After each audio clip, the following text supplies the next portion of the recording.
Assalamualaikum warahmatullahi wabarakatuh. Sebelumnya izin memperkenalkan diri, nama saya Halida Zia Kintara dengan NIM 123430070 dari kelas RA. Di sini saya akan mempresentasikan terkait suatu jurnal dengan judul Advancing Genomic Diagnostic, Fast Fourier Transform Optimization, and Machine Learning in Huntington's Disease Detection.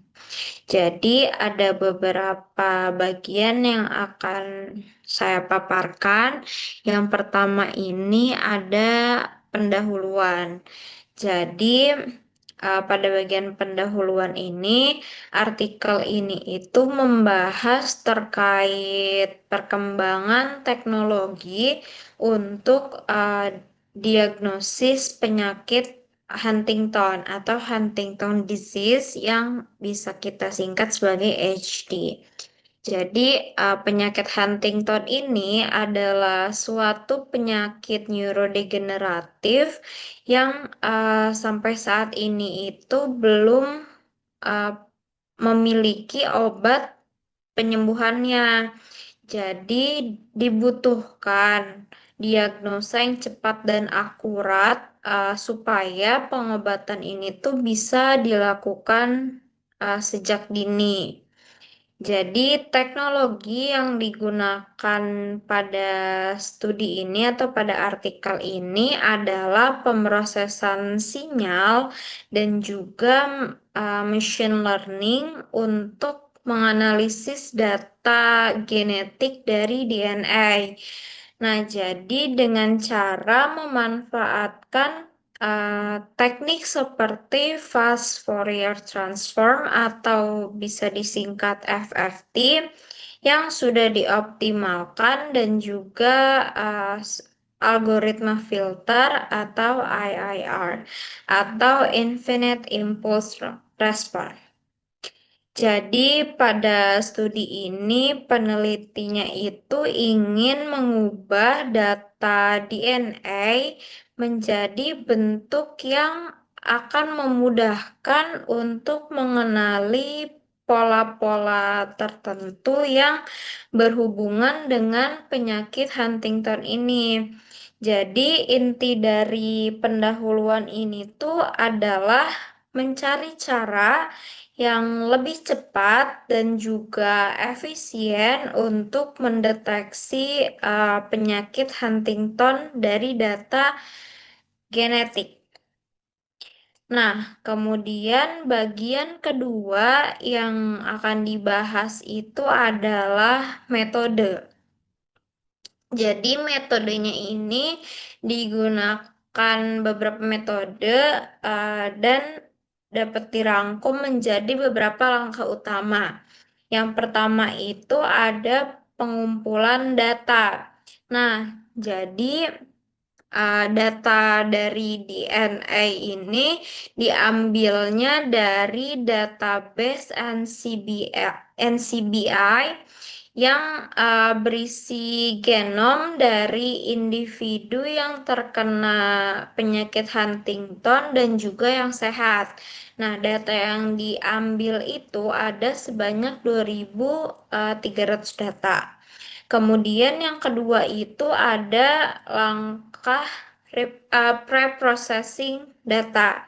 Jadi pada tahap ini tuh data DNA-nya ini akan diubah menjadi bentuk numerik dan kemudian akan diproses menggunakan Fast Fourier Transform atau FFT ini. Nah, jadi teknik ini itu akan mengubah data waktu menjadi frekuensi sehingga pola-pola yang tersembunyi itu bisa lebih terlihat. Kemudian tahap selanjutnya itu ada filtering. Jadi setelah tahap preprocessing data yang menggunakan fast Fourier transform ini akan dilakukan filtering. Jadi digunakan filter infinite impulse response atau IIR filter. Nah, ini tuh untuk apa? Ini tuh untuk mengurangi noise sama untuk menonjolkan sinyal penting yang berkaitan dengan protein coding regions, yaitu bagian DNA yang mengandung informasi yang penting. Jadi, parameter seperti frekuensi cutoff akan dan urutan filternya itu akan dipilih untuk mendapatkan hasil yang terbaik. Nah, kemudian langkah selanjutnya itu ada ekstraksi fitur. Nah, jadi dari data yang preprocessing data yang menggunakan fast Fourier transform ini dan juga filtering akan diambil filter utama yang disebut itu sebagai frekuensi dominan sama puncak sinyal. Jadi fitur ini juga dipakai, jadi fitur frekuensi dominan sama puncak sinyal ini tuh akan dipakai sebagai input ke algoritma klasifikasi.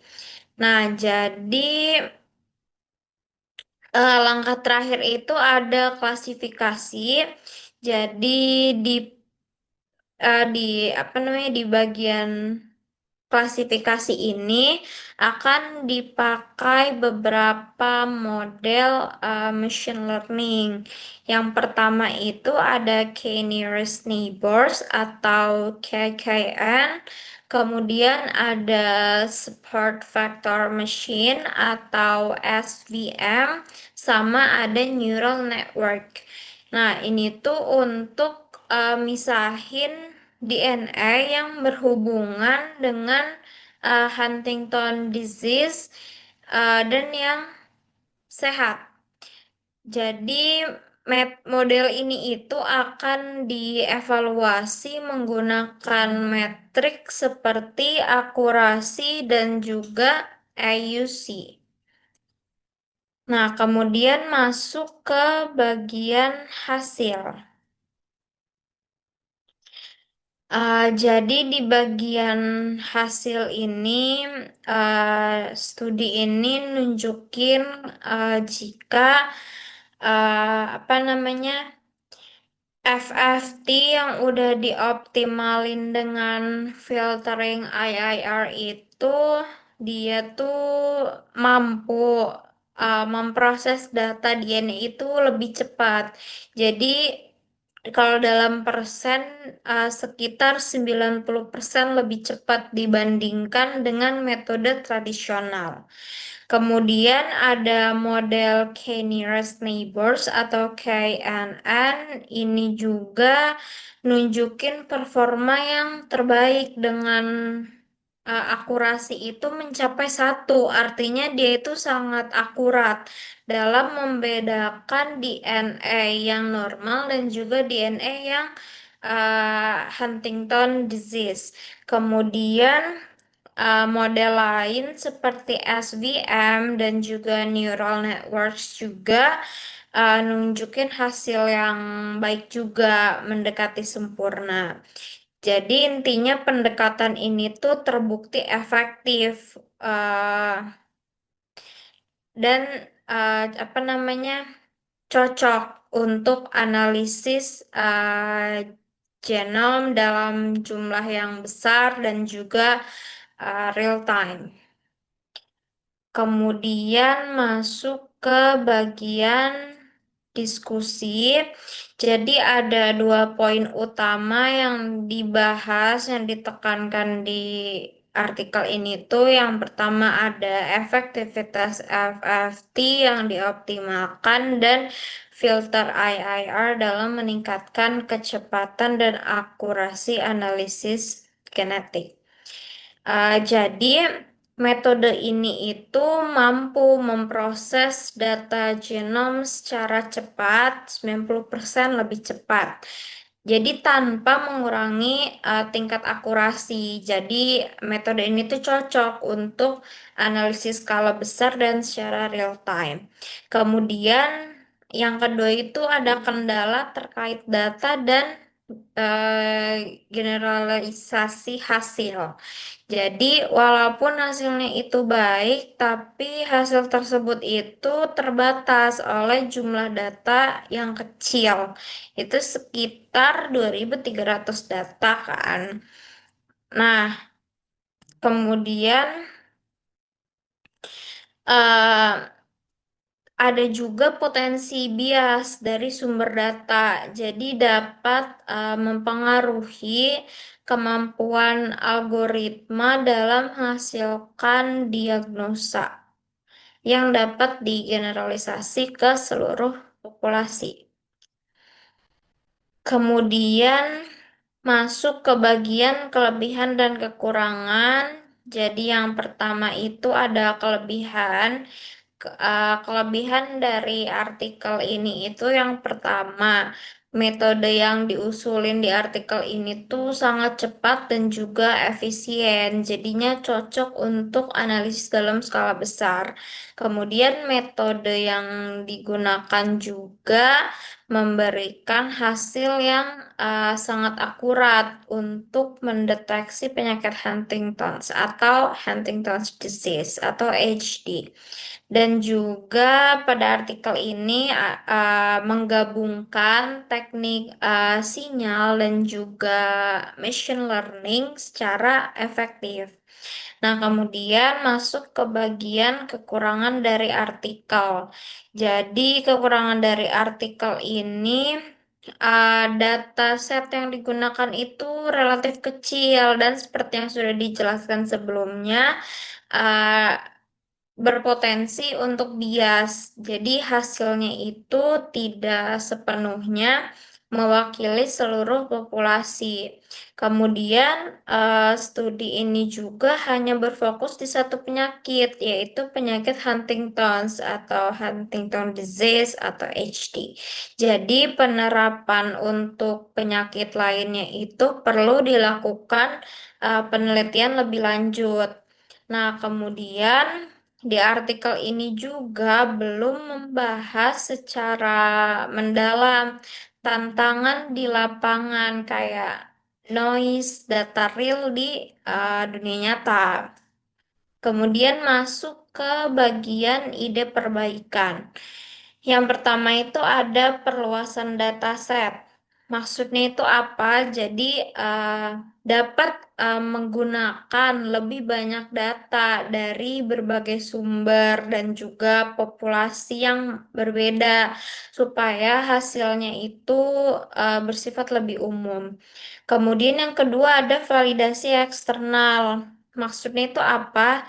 Jadi dapat dilakukan uji coba metode dengan data dari studi lain atau proyek yang berbeda untuk memastikan kestabilan sama keandalan dari si algoritmanya. Kemudian ada juga bagian ada ide perbaikan yaitu pengujian di kondisi nyata. Maksudnya itu apa? Maksudnya itu metodenya ini bisa diuji lagi di lingkungan rumah sakit untuk menilai si kepraktisannya. Kemudian ada pengembangan fitur. Maksudnya itu apa? Jadi bisa dilakukan apa ya? Mencari fitur lain yang lebih lengkap dan juga misalnya menggunakan teknik ekstraksi fitur lain selain frekuensi. Mungkin cukup sekian dari saya, kurang lebihnya mohon maaf. Terima kasih. Wassalamualaikum warahmatullahi wabarakatuh.